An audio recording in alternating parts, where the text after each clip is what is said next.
Hello, hello. What's going on? It's Doug Cunnington here, and we're going to talk about finding a niche today.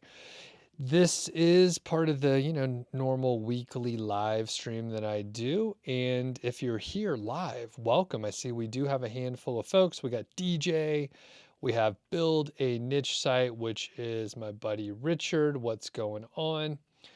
And yeah, thanks everyone for hopping on. If you're in the chat, do let me know if you can hear me. It's always good to double check that. I heard myself through the headphones, so that's a good sign. And we should probably point out a couple quick links in the description here. So if you're watching live or if you're watching the replay, uh, thank you. There's a link to a site which is revealed, or it's actually a link to a story about a site which is revealed in the outdoor niche. And Asen is the person that created the site. They sold it for 42,000 earlier last year. It's 2022 now. I mean, it's already February. I also linked to my site, Niche Site Project, where there's a blog post about how to choose a profitable niche. So do have a look at that. And one thing I haven't talked about, there's a link on that page which has a bunch of different affiliate programs. So that's one of the areas we'll talk about a little bit. And I'll give a shout out to some of the folks here. We have DJ, we have the Build a Niche Site, Laughing Hyena, and then Gaz, Nomad Overseas. So thanks everybody for hopping in. And I was going to schedule this a little bit later, but then I saw that it appears that Alex, WP Eagle, is not doing a live stream right today. So I was like, well, I'm going to jump in and do my live stream. So that's kind of nice overall. I also, as we're just getting started here, need to give a shout out to Ezoic. They're awesome. They sponsor these live streams.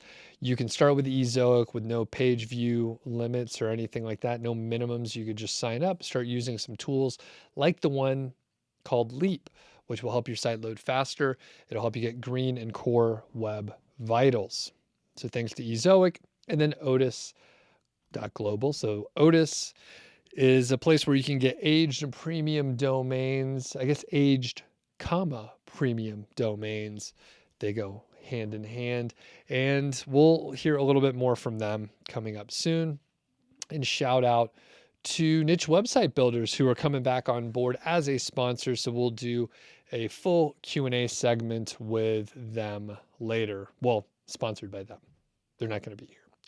But I will be talking to Adam and Mark sometime very soon. We have interviews scheduled, and I'm excited to talk to them. So Gaz says, I have good news.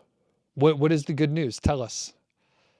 And a Nomad Overseas says that Alex is too busy eating tapas and drinking sangria. Sangrilla? I think it's sangria is what you meant, but I don't know. I don't know how to spell it. So I'm going to hit the, choosing a niche topic. And if you're watching later, totally cool. Leave a comment. Let me know that you do catch these. I made a mistake and I did not put the link in the show notes for today, but I'm going to come back probably in the next couple days, and I'm going to create an email sign up form so that you can sign up to get notifications when I go live. So if you are watching the replay, just leave a comment and I'll come back and I'll put the link in there. I haven't created it yet, and I just sent it out to my existing email list. So thanks to everyone who clicked the button. And what it does on the back end, a little behind the scenes action here, when I have a request like that, I'm like, hey, click this link in one of the emails, it tags you. And then I can send an email out just to the people with the tag that want to know when I go live. And the reason that there was an issue is YouTube sends out notifications sometimes it doesn't. And people occasionally want to get notified directly, and YouTube won't tell them, or they'll get the email like 30 minutes later or whatever.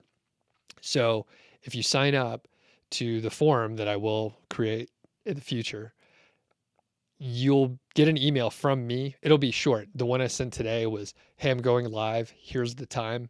Here's a link. And that's it. So I'm not going to really put anything else in there. It'll just be, I'm going live. Here's what time.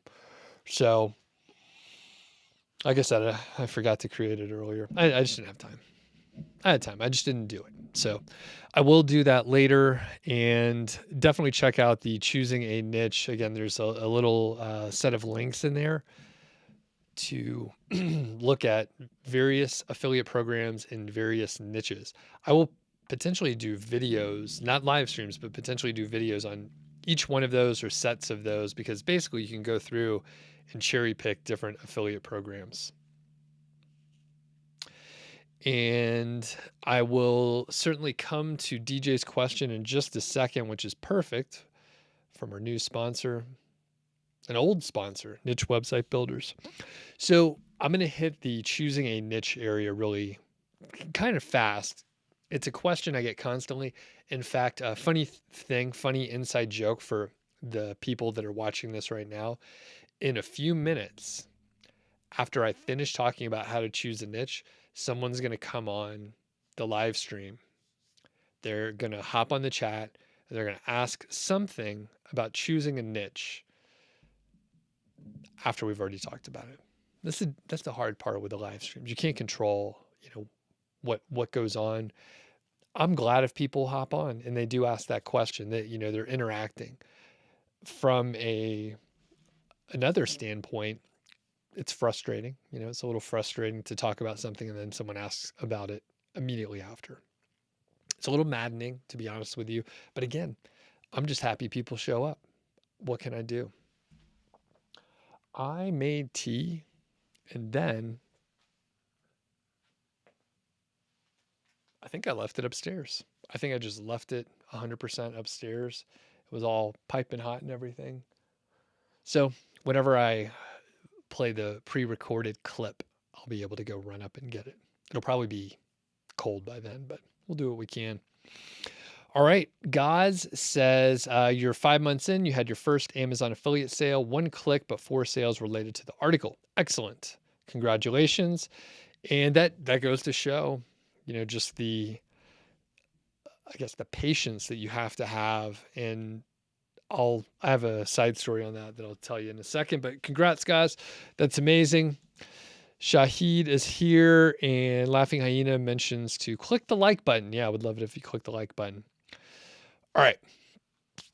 So when choosing a niche, I used to advise people, hey, you know what? It doesn't matter if you're interested in the topic or not. If you find something that looks profitable, if you find something that looks like you have plenty of low competition keywords, maybe go for it. Don't worry about it if you're not into it.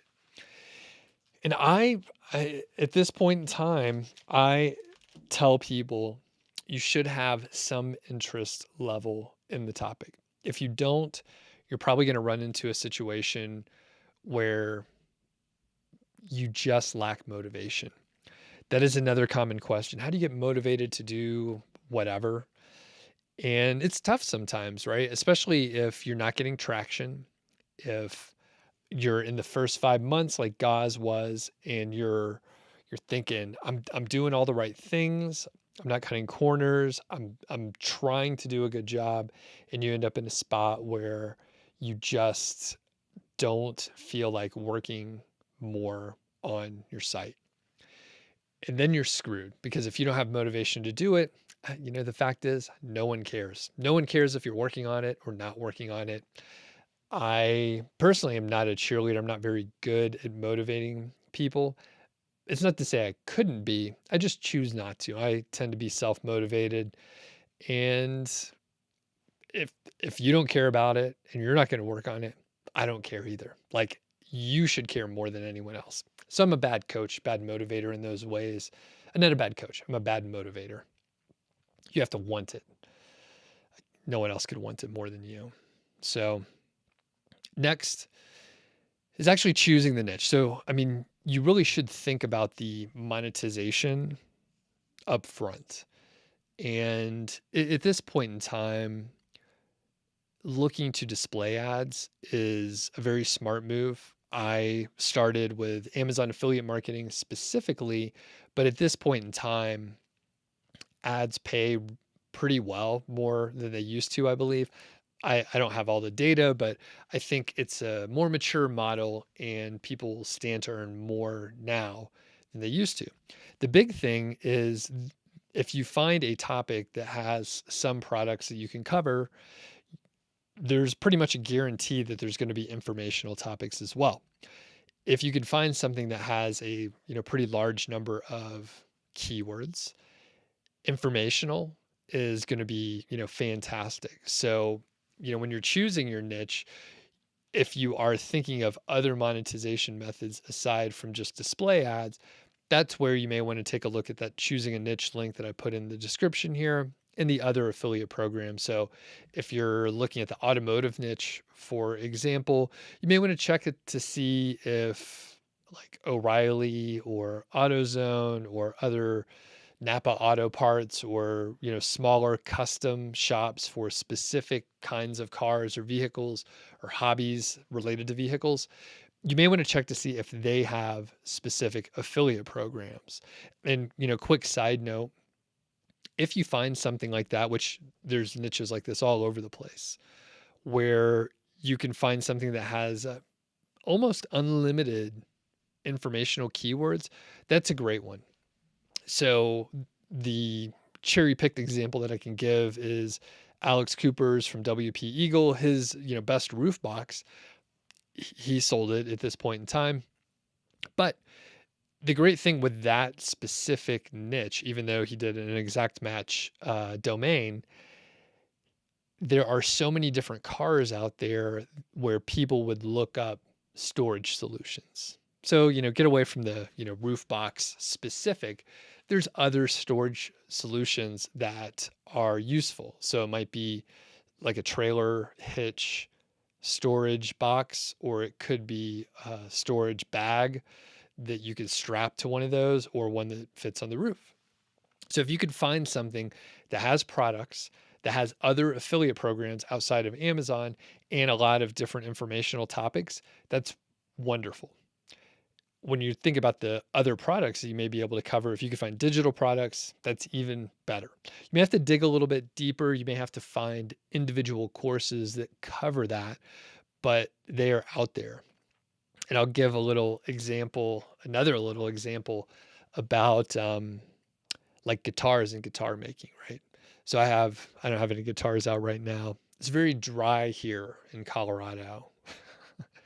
And you don't want to leave acoustic guitars out if it's very dry, except for, actually, I take that back. There's one back there. It's covered by a chair. That's my old beater. And it's not all solid wood. It's just a solid top. And I've always left it out. So it's pretty much, climatized to being very dry and just me beating the shit out of it. So, okay, bringing it back around here. I started watching YouTube videos on guitar making. And they have these like prefabricated kits and stuff, which are pretty interesting. I mean, even if they cut everything and put all the parts in a box for you, like just assembling an acoustic guitar is it's pretty hard. There's a lot of steps.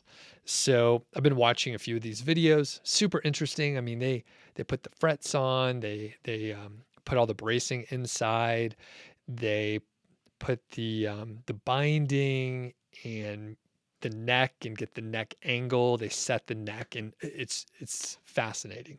There are long videos on this, and there are many, many videos. But the point that I'm making is there's a course on guitar making. It's a digital course. There's a bunch of videos, just like the courses I do. And the guy has all this material out there, and he actually partnered with, one of the lutherie companies, and he has a kit that he recommends to use with his course. So it's perfect. So if you hunt around, that's the point. If you hunt around enough, you can find digital courses. And I don't remember how much it was. I feel like it was $300 or $500 or something like that. And I mean, just the materials for buying a kit of, for a guitar that you're going to build is a few $100s. So to spend money on instruction and knowing you have someone to call if you need help, that goes a very long way if you're starting on a project that could take you so many months. Okay. So once you understand your monetization and you are looking at the different possibilities, you can, of course, start looking for keywords. One, great thing you can do just to, prove the market is to just look for competitors out there. Like, you really don't want to be the only site on a given topic, because there's a good chance you're going to have to spend most of your time educating people. And oftentimes you won't see keywords that people are searching for. So it could just be too early to develop a site in that area. So those are going to be sort of fewer and further between. But if you see a handful of competitors, that's a good sign. If you see page after page after page of niche sites, that could be a bad sign that it's a bit saturated. Specifically, right? Like, there's an outdoor site that I'm mentioning in the show notes here. And basically, outdoor sites have been case studies and examples, and there's a lot of them out there. It doesn't mean you can't start a site there. It just means it might be a little harder to find those keywords, and it might be more competitive. Once you do find the keywords, it might just be harder to rank. It doesn't mean you shouldn't start in a competitive niche. And that's another caveat I'll give here. Even if there's a lot of competitors, even if you don't find like super awesome keywords, there's room for new people in any niche. You may need to lean pretty hard on your previous experience, your existing network. And I'll give an example for myself. I started a new podcast. It's called Mile High Fi. I obviously talk about it as much as I possibly can. I just recorded an episode this morning. And the personal finance space is extremely competitive. And there's a lot of people with blogs and podcasts that, no one reads, no one listens to, because there's so much out there. And the financial independence, retire early, the FIRE space, is also very crowded. It's also very crowded with, middle-aged white guys that live in the US. Like, there's a lot of those. It is very saturated and very competitive. However, my friend and I started a podcast last year, like in May, and it's going well. It's going great. We're growing pretty well. And part of it is because we leveraged our previous experience, our previous network, and our friends, and we've been able to grow very effectively. And it's a great market. There's a lot of people that are interested in the topic, and there's a good chance, and not very long, my new show with Carl Jensen is probably going to surpass, as far as like number of listeners and viewers and stuff, it'll probably surpass the Doug Show before too long, which is kind of crazy, but I have more experience. Like, I know the things not to do and things that I should do these days. So even if it's competitive, it doesn't mean don't go for it, but you should make sure you have like a long-term timeline to look at. If you're thinking, hey, I want to do this in 6 months or a year, then you may have to think differently. And I'm not here to judge anyone. If you want to do something in 6 months or a year, you could totally do it. It'll just take a lot more capital and a lot more effort. But with a podcast, I'm thinking, oh, I like these people. I want to be part of the community. I think it'll be a fun thing to work on. And it's been awesome so far. So just because it's competitive doesn't mean you should skip it, but you should make sure your expectations are right. Okay. I'm going to hop over to a few questions here.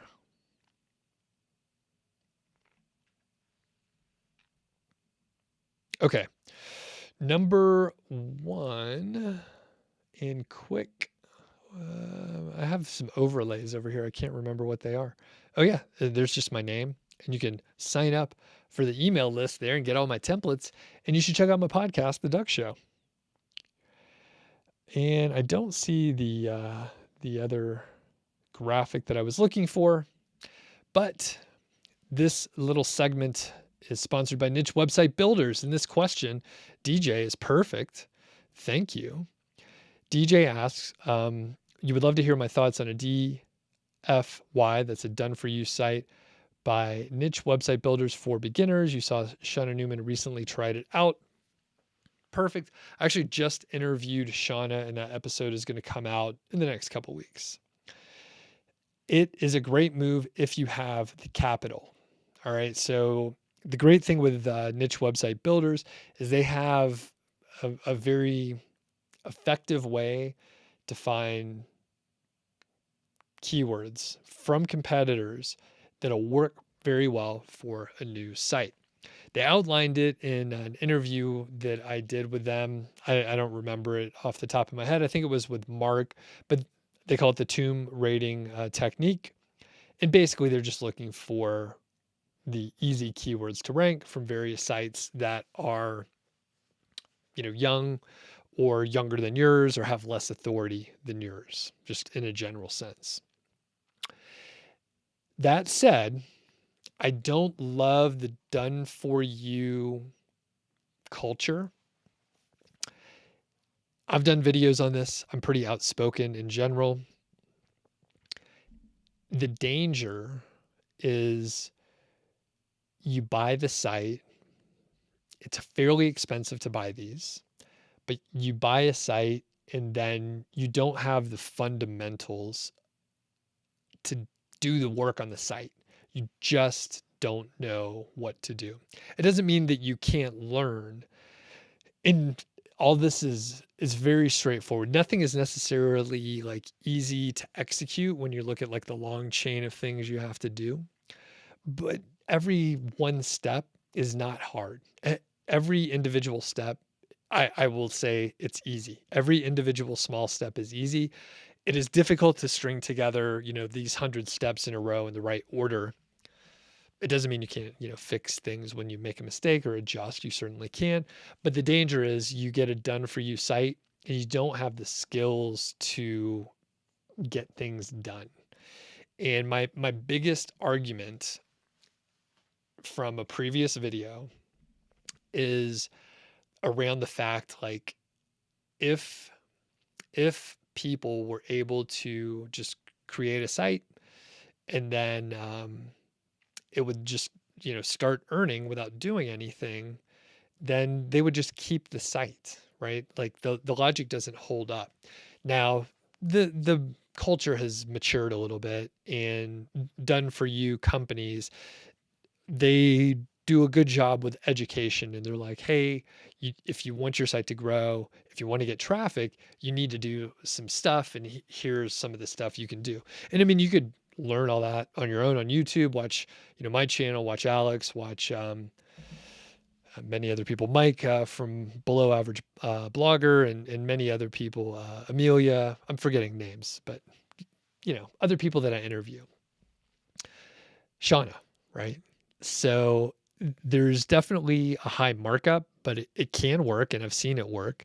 In fact, Asen, who his story is linked in the show notes here, his was a done for you site. He bought it from Human Proof Designs, I believe. So, and I've been an affiliate for every one of the companies, by the way. So if you want to save some money with Niche Website Builders, you can use my link, which they just came back on, so I don't think I have the link right here handy. But DJ, shoot me an email and I can send you the link, and you could save money. You could save money or order, get more content at the same price. Okay. Let's do this. Getting behind. Laughing Hyena says, you want to create a blog about 2 or 3 different but similar niches. Do you think it's going to work, or will it confuse Google and it won't know what my blog is really about? I think they will be able to figure it out. I would just focus on one area at first and then slowly branch out. Moen says, is there KGR 2.0? No, there's not. There are certain things that I think about and implement with KGR, but the beauty of KGR is it's a very simple formula. There have been dozens of people that have emailed me and said, hey, I tweaked it and I've added these other variables to provide more accurate results. I don't know if it's actually more accurate. It's more data. And just because you can put in more factors to get potentially, quote, more exact is, I think it's a fool's errand. Just because you have more stats that you can put in there doesn't make it more accurate. There's a cognitive bias related to that. I can't remember what it's called. I think it's some very closely related bias to confirmation bias. But just because you have more data and more exact numbers doesn't make it more accurate. So if I were to put in, more complexity, it makes it harder to follow and it makes it easier for things to get fucked up. And generally, simple is great. And, part of KGR is the simplicity. And as soon as you remove the simplicity, it is far less interesting. Gaz says you finally stopped procrastinating and started your next site on your hobby. You procrastinated because you thought it was saturated. After research, the same sites kept popping up and you decided you'll do a better job. And the thing is, if you people quit. People are lazy. They lose the motivation that we talked about earlier. And if you just stick around for a little bit longer and then a lot longer, you'll be one of the established people. And I can only speak on my own experience, but I started my niche site project blog in 2013. No one knew me. And very slowly, and I screwed up, for 3 years, just kind of up and down, but very slowly kept showing up and just kept putting out content, and it's paid off. And I've seen, most bloggers stop. Like most people that start something stop, and I'm not judging them for that. Maybe they had better opportunities, maybe they lost interest. It's 100% fine, like no issue at all. But if you are passionate about it, if it's your hobby, guys, then yeah, if you are into it and other people are into it and you're passionate about it, yeah, just keep on going with it. A nomad overseas, what do I expect the outcome of cookies going away in 2023? Do I reckon it will negatively affect display ad income? I don't know. I think there will be there'll be a shift for sure. But my mostly uneducated hunch here is the money will still be out there and there will be some churn, but it'll end up coming back to the people with traffic. So it may come in a different format. It may, shift to a different monetization method, but the money will probably still find its way to the creators. There could be some unintended consequences, positive and negative, but I don't really know. Actually, what do people think in the chat? It'll take me a few minutes to get down there, but start typing. Let me know what you think of the cookie situation in 2023. And I just realized I didn't like this video yet. Oh, boom, I just liked it. So if you're watching, if you haven't liked it yet, please do. Bradbury, what's up? Good to see you. You missed the notification. That's okay. Soon, I didn't create the link yet, so I shouldn't even talked about it yet. But I will be creating a tag for my email list. So the days that I'm doing a live stream, I'll send out an email. It'll be pretty short, just a couple lines. I don't want another email to send, but I'll get it out there to y'all. Paulus, what's going on? Yeah, give a thumbs up. Much appreciated. Do you have any questions, Paulus? Oh, it's Paula's Picks. Sorry. Paula's Picks. All right. And Gaz says you basically analyzed the top articles and then did a little bit more, wrote a little bit more. Zach is on. Good to see you.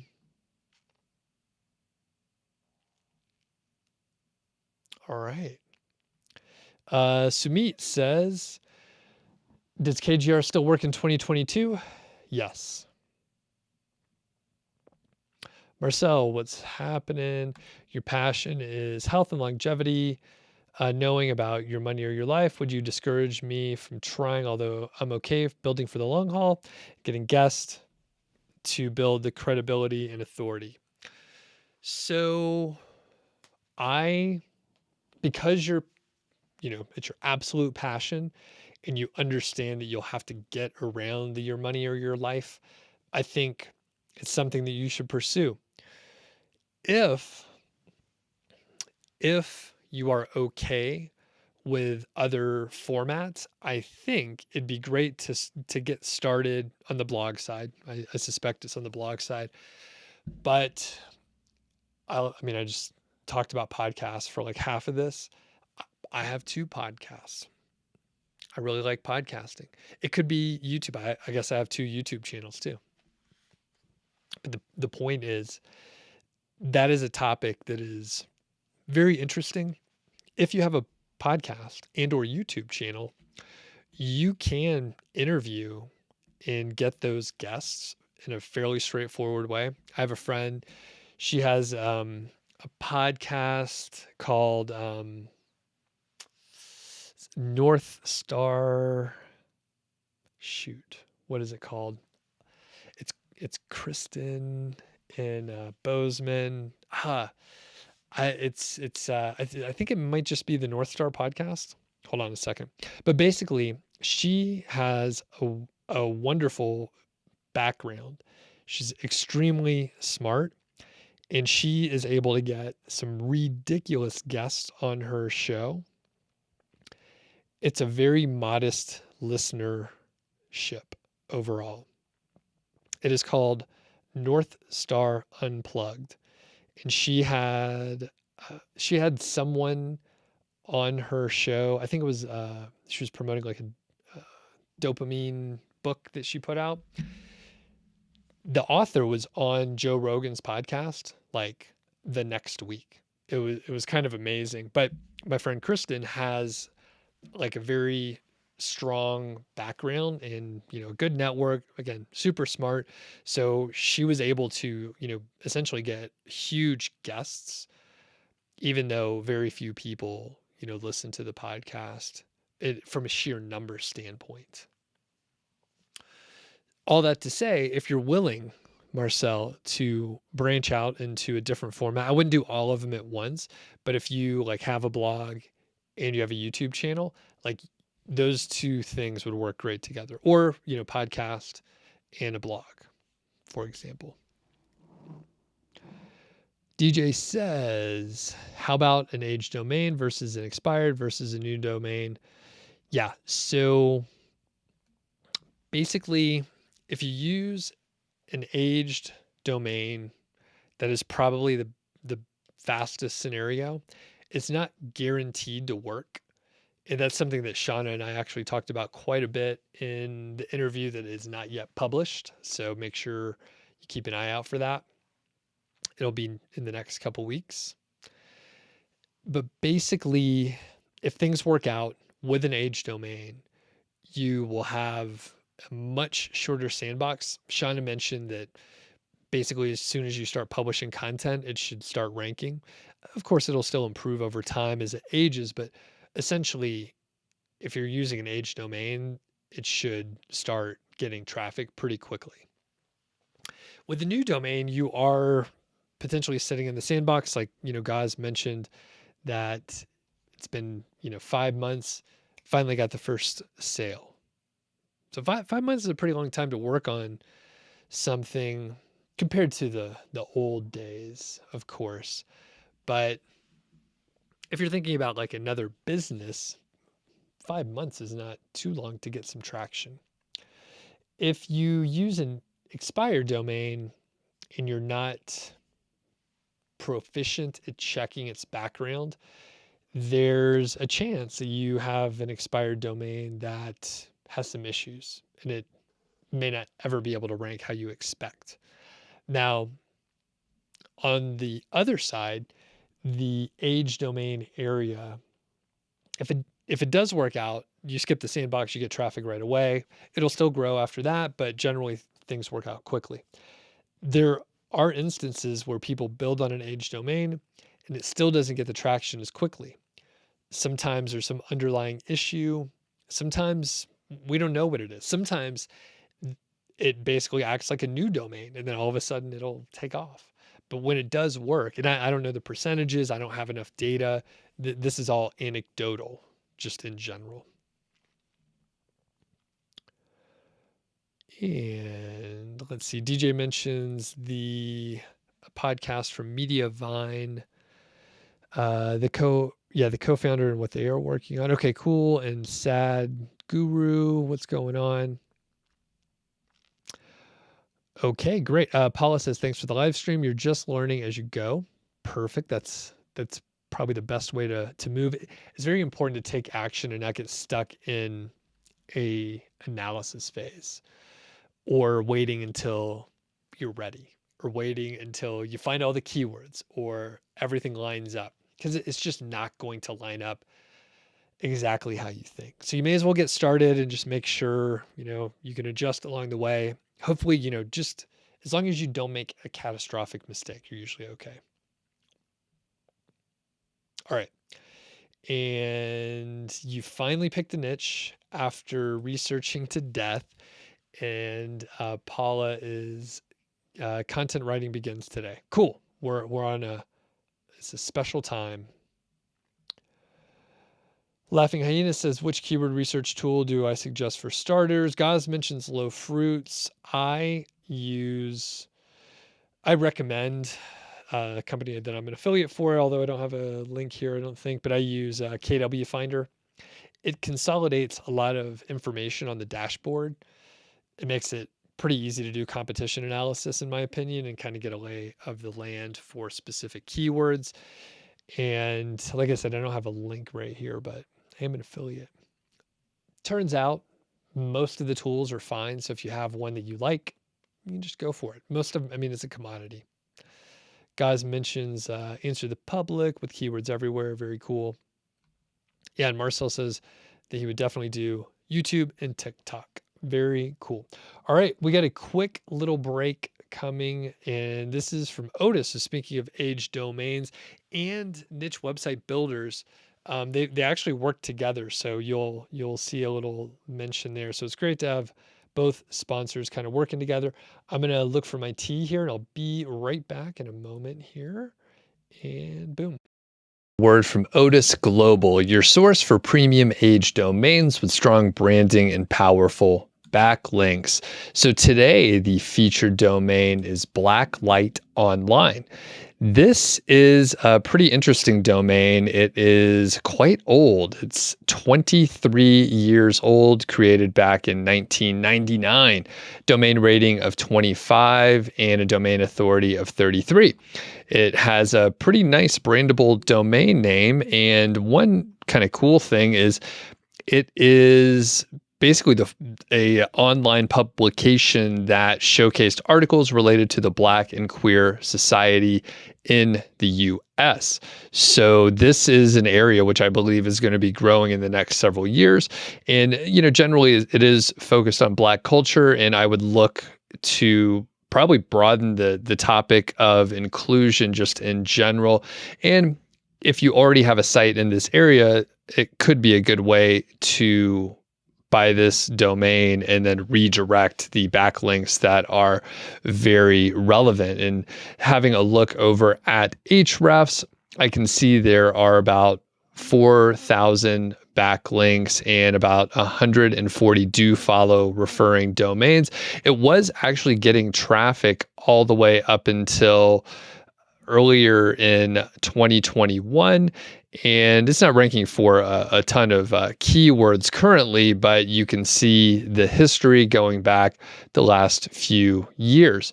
When we look at the referring domains, impressive list. We do have a Wikipedia link, and if we check the do follow link, you see many EDU sites. So Michigan, we have Washington.edu, jhu.edu, there's a tripod.com, there's several other edus, Iowa, FIU, and so on. So there's actually quite a few high domain rating EDU sites, and there are, I didn't count them all, but I got to say at least a couple dozen that have a domain rating over 60. So pretty powerful backlink. Again, it was getting a little bit of traffic earlier in 2021. And I think this kind of a domain is perfect for informational. And I mean, you could actually frame it as a kind of a social outreach and way to improve the world, and give people a voice that maybe don't have a platform to speak on. So I think it potentially could be used in that way. Anyway, thanks to Odys. If you join using my affiliate link, you can get $100 in your account. And if you buy anything, I potentially would get a referral commission, which I greatly appreciate. So thanks a lot to Odys, and you can find them at odys.global. And we're back. So thanks to Odys, and certainly check them out if you're interested in going the route of an aged domain. Sinfa says, you haven't been in the space in several years. Welcome back. Does all this still work if you start from fresh with an expired age domain? Any success story that started in 2021? Yeah. So your question seems to contradict itself. You start from fresh with an expired age domain. But yes, age domains work fine. If you go to my channel page and search for, age domain, premium domain, something like that, I think age domain is what you want. There are a few case studies that I covered, but basically there are plenty of them out there. And, companies like the sponsors to the show, Niche Website Builders, and to Odys, they have sort of the working model, and they will have case studies to showcase as well. All right, Chris from Niche Safari, what's going on, man? You were curious how much of a role I think the podcast has in getting sales for the courses. It is very difficult to tell. I believe the YouTube channel and the podcast help a lot to build trust. Podcasts are very interesting. There will be fewer listeners, but they often listen to the full episode or very close to it. And Chris, as a YouTuber yourself, you know that even if you have a great video, there's a strong chance people are not watching very much of it. And yeah, it's tough. You may have a video that you worked really hard on that you think is great, and then it just doesn't do well. And then others that are roughly just kind of a throwaway topic, a video you didn't even think very hard about, they'll do great. And it's kind of strange. But to answer your question, I think both of those helped a lot to build trust over time. And I didn't start the podcast until 2019. And I had another course. I'm trying to think how many, but it doesn't matter. The point is, I had very healthy sales with just having a blog and an email list. And then when I added YouTube in roughly like 2016, 2017, that helped as well. And then I started the podcast, and I didn't see like a big jump or anything, but it's further building trust and just building the relationship in general.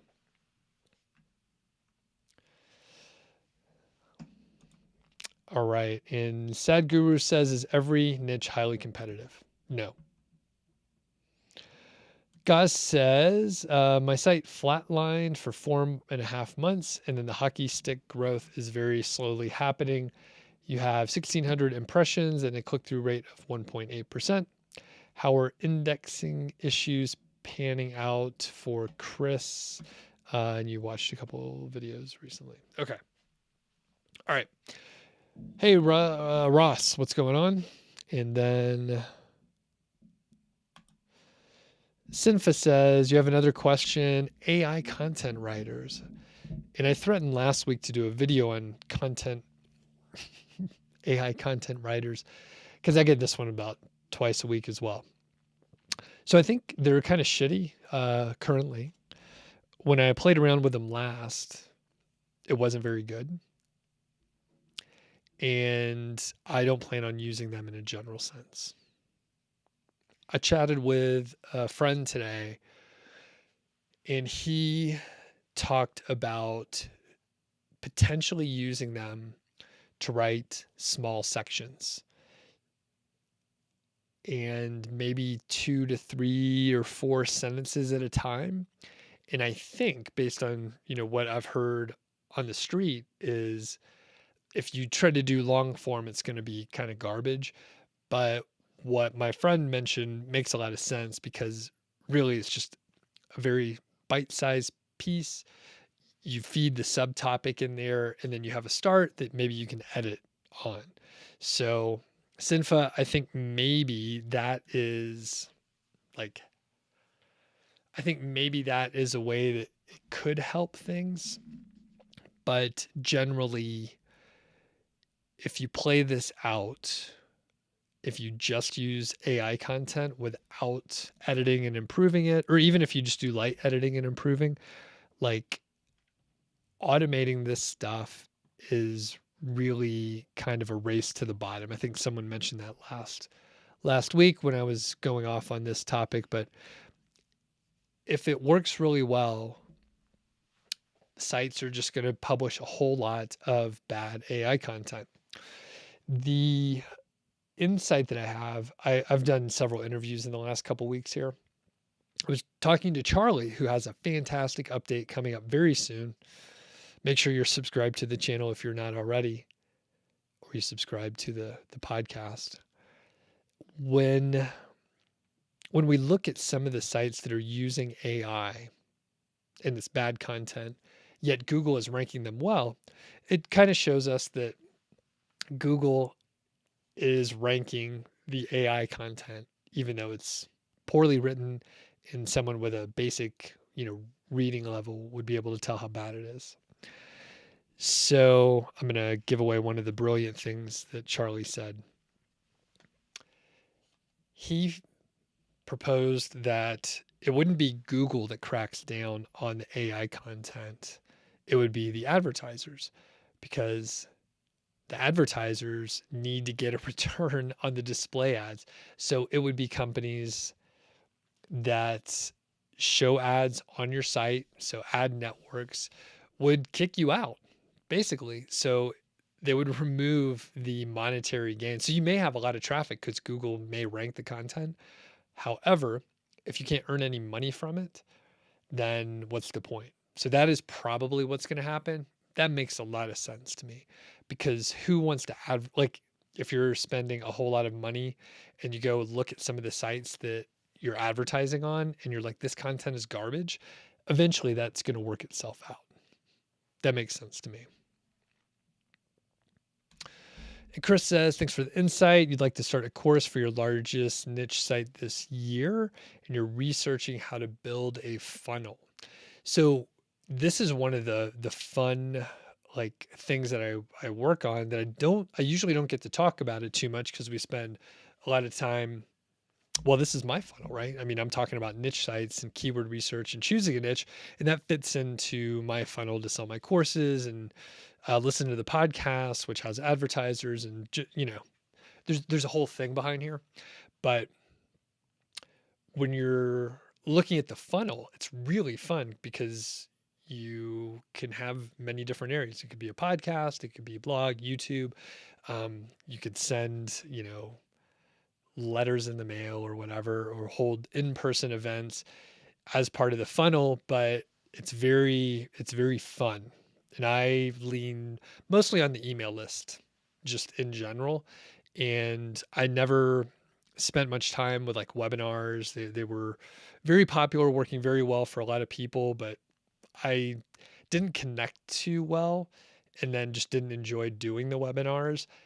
And I took several courses from I Will Teach You to Be Rich, Ramit Sethi, and in some of the data that they mentioned in uh, generally a throwaway line in the course was if your email marketing and your sales page was very good, it generally would convert as well as a webinar or some of the other more sophisticated sales and marketing channels. And mine converts pretty well, and I've been happy with it. So I decided to just stick with the emails, and it works fine for me. And I mean, honestly, I just didn't give the other stuff as much of a chance. I did a handful of webinars, and I was like, I don't like running the webinars. I don't like the marketing behind them, and trying to convert essentially a cold audience. It doesn't have to be a cold audience. I just didn't do webinars. So, okay. Pantyhose World says, is it better to go into a big hobby niche or find something smaller? Either one can be fine. I think if you give yourself room to be flexible and have options in the future, that's a good idea. Okay. Guy says, you personally found that AI tools are good for getting a word count, but it's very waffly. Writing yourself lets you get down what the reader wants to hear. Perfect. Guys, I know I think you used Jarvis for a little while and then decided not to. And the other thing, when I was talking to my friend earlier this morning, maybe I'll have him back on the show. So, and I'm intentionally not saying his name, but we had a great conversation. We got to catch up more. He was talking about some very specific, like on-site SEO ideas and like how detail oriented it is. The interesting thing is if you have AI, write your content, it's not to say you couldn't go back and change what it has written and, edit it to be what it needs to be. But generally, like that certainly flies in the face of being like surgical about the words that are on your site. And Sad Guru says, is it possible to make $5,000 only from ads? Yes. Yes, it is. You can make, I mean, this is a dumb answer, but it's kind of unlimited, right? I know people that are making, tens of thousands of dollars per month just from ads, and they've been doing it for a while. So they may have a few sites. So they're literally making a huge amount of money just from ads. So it also depends on, it's kind of a bad question. All right. Is it possible to fly to the moon? Yes, it is. Can any of us on this live stream right now do it? I'm guessing no. Fairly confidently, no. So, is it possible to do something? Sure. Is that a useful question? Absolutely not. Can you do it? I don't know. But $5,000 per month. In fact, I have an interview coming up very soon where someone did hit 5K in just over a year, 13 months. 13 months. And Marcel says, Jarvis turned to Jasper. Anyone know why? Did they run into some kind of trademark issue with Jarvis, or are they trying to shake the previous impression of the tool? All right, DJ says a niche with more response info pages or best comparison for affiliate or the right mix. Niche for, I would aim for more informational kind of topics, especially, I mean, I think the ideal situation, and maybe this is full circle to what I said earlier, I believe that if you can find something that has like unlimited informational topics with even just a handful of products that are related to the niche or within the niche, that's kind of perfect. I think that's a really good one. And the fact is right now, people are looking out for Google knocking down affiliate sites or review sites in general. Now, they've been releasing updates that do that over the last year and a half or so.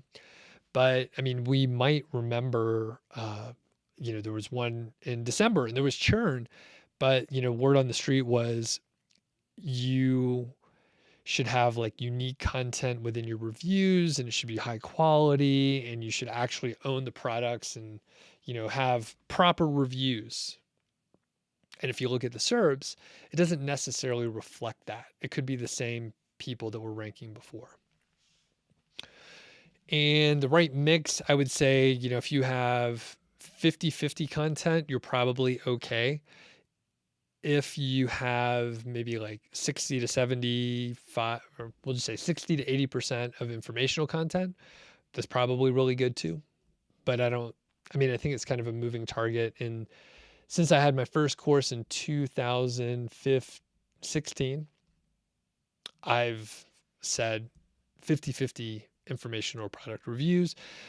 And if I was starting a brand new site, I'd probably aim for more informational content for the short term.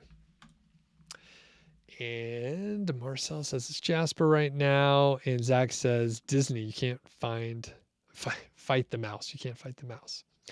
Thane says loading funny comment, failed to load funny comment, restart. I did have to restart my machine today. I don't know what was going on. It sort of crashed. All right. Zatara says, when's the next course? You have nearly 80 articles up. So I have a few courses, so it's important to note which one you're talking about. Multi-profit site just opened and closed in the last several weeks, so that won't open up for a little while. But I do have another course that's open more often. That's a site growth plan, and if you have 80 articles up, maybe site growth plan is what you need to look into. Gaz says you got into passive incomes because you want to learn something technical and challenge yourself. Nice. And John mentions that Jarvis got hit with a cease and desist by Disney. Man, those motherfuckers. Like, what? Is anyone confused by it? I mean, I don't know what exactly was going on or if there was some sort of likeness, but it sounds like maybe not. It's an AI writing tool. Who's going to get confused with that?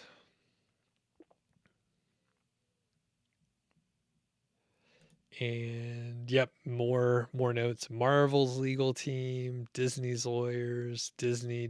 All right, cool. All right. Misty Sunday says AI content can't fool Google for long. Sooner, like Penguin, another update will come to cope with this. Better write content in a genuine way. Yeah, I mean, it'll be interesting to see how it plays out, but I mean, generally, I've only been doing this for like 8 years or so. But I would say like any of the areas where you're doing something so that it's easier or faster ends up being questionable and then eventually gets knocked down. Even things that are generally okay or have been, like they tend to shift. So even, looking at the updates from Google, looking at the product review updates, I mean, these are like uniquely written articles written by qualified writers, but Google is saying, "Hey, we want to make sure it's high quality reviews. We want to make sure you're actually reviewing it. We want to make sure it's not regurgitated content." And thinking back to some of the practices that were around when I first started, where people would use article spinners, they would create Blogger or Blogspot blogs, publish garbage content that basically made no sense, and then link back to their own sites. Like all these things were like super common. They were taught as the way to do things, and then slowly over time they were cracked down on. So anything that like was the easy route, anything where you're like trying to cheat the system. And I mean the AI content, yeah, like Misty Sunday says, it can't fool Google for long. Who knows? I mean, maybe the AI is smart enough to stay ahead of it, but eventually the people that make it profitable will stop paying money to run ads, and then the the incentive to do it will go away. And it'll be very interesting, because I know some of these sites that I've heard of that have, thousands or tens of thousands of articles, and they're getting, millions of visitors per month. They may just, disappear with like one update. I wonder if there are Google engineers thinking about it and trying to figure it out. Or, I mean, what if it's not hard, right? Like people cover it. Like I haven't done a video yet, but I think the guys at Authority Hacker had mentioned a couple sites recently where it's all AI content. It is clearly not written well. I wonder if, someone on the spam team can just go browse the site and then apply a penalty and just shut it down. Just hit it with a manual penalty, thin content, and then the whole site disappears. That's potentially the outcome, and it would only take, one spam engineer like, these don't look very good. Maybe there's some checks and balances. I'm just making this up. I have no idea. Maybe there's like a committee, and 3 or 4 people have to look at it, and they're like, yeah, we should probably penalize this site. It doesn't look like high quality content, and they've clearly spun this content in some capacity. All right, we'll start wrapping up here. How much time new website need to get organic traffic? Site started from scratch on expired domain with good metrics. So if you use a premium age domain, not necessarily an expired domain, and I'm using that intentionally, like those words, an expired domain could have expired and could be, spam in the history. Like it just could be shitty, even if the metrics are good.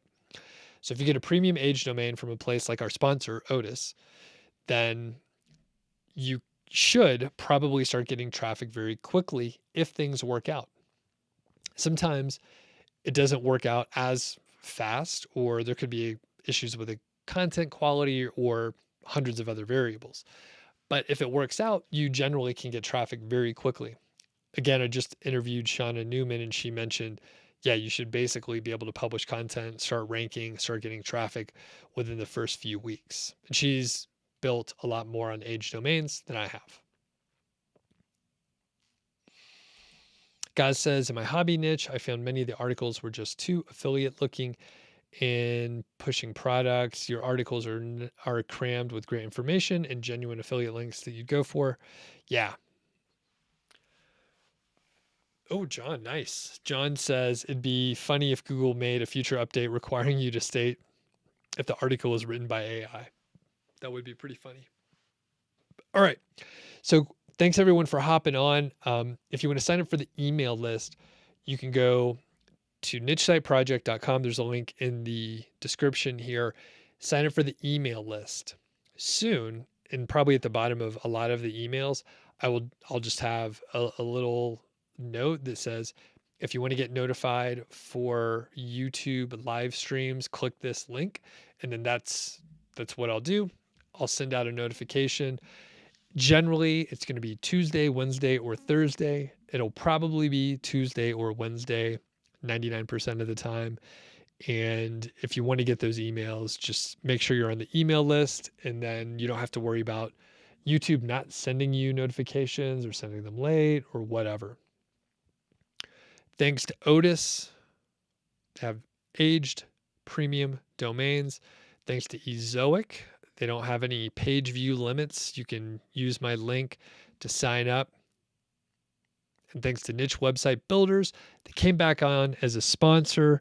If you haven't used them yet, I'm excited for you. You can follow my link. I'll put it in the description here as soon as we finish. And basically, you can get a coupon code to save money. I'll be talking to Adam and Mark sometime soon for a couple interviews on the channel. And please do check out my podcast. It's called The Doug Show. I talk about a lot of the same topics, a lot of success story interviews, and those are by far the most popular episodes. So please do check them out. Have a great week.